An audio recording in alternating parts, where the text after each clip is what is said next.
6 months నుంచి మనం అన్ని ఫుడ్స్ అనేది మనం పిల్లలకి అలవాటు చేస్తూ ఉండాలి. సో, ఇప్పుడు మనం ఏమైతే అలవాటు చేస్తామో వాళ్ళు పెద్దయ్యాక అవే తింటారు. ఇది పడుతుందా? ఇది సెట్ అవుతుందా? అని ఆలోచించకుండా అట్‌లీస్ట్ వన్స్ పెట్టాము అంటే అది సెట్ అయిందంటే మళ్ళీ కంటిన్యూ చేయొచ్చు.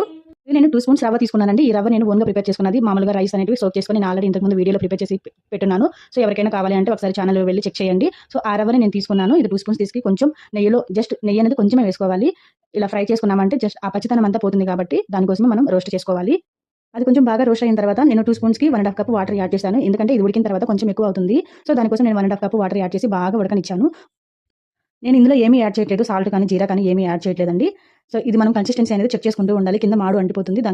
అలా అంటుకోకుండా మనం కలిపెడుతూనే ఉండాలి. మనకు కన్సిస్టెన్సీ అనేది తెలుస్తుంది కదా! బాగా చిక్కబడిన తర్వాత, బాగా ఉడికిన తర్వాత మనం తీసి పక్కన పెట్టేసుకునేయాలి. అది కొంచెం చల్లారిన తర్వాత కాచి చల్లార్చిన పాలు మాత్రమే వేసుకోవాలి. బ్రెస్ట్ మిల్క్ యూజ్ చేయకూడదు. కాచి చల్లార్చిన మిల్క్ కావాలంటే ఫస్ట్ టైమ్ మిల్క్ వాడుతున్న వాళ్ళు కౌ మిల్క్ యాడ్ చేస్తే ఇంకా మంచిది. పిల్లలకి కౌ మిల్క్